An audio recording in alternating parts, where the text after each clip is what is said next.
অবশেষে চলে এলো রকস্টারের বহুল প্রতীক্ষিত টিজার ফ্লাওয়ার। মূলত এই টিজারটি সিনেমার নায়িকাদের ইন্ট্রোডিউস করার জন্য বানানো হয়েছে, আর বলতে হবে সেই কাজটা বেশ ভালোভাবেই করেছে টিম। নায়িকা হিসেবে ছিলেন সাবিলা নূর, রাফিয়াত রাশিদ মিথিলা এবং আরও কয়েকজন।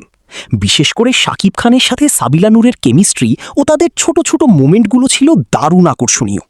পাশাপাশি মিথিলাকেও অসাধারণ লেগেছে, পুরো টিজারে তাকে একদম স্টানিং দেখাচ্ছিল।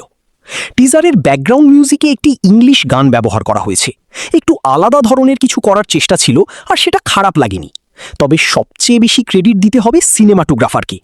প্রতিটি শট, প্রতিটি ফ্রেম এত সুন্দরভাবে ক্যাপচার করা হয়েছে যে পুরো টিজারটাই দেখতে ভিজুয়ালি স্টানিং লেগেছে।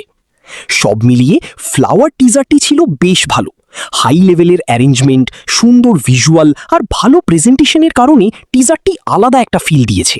এখন শুধু অপেক্ষা পুরো সিনেমার জন্য।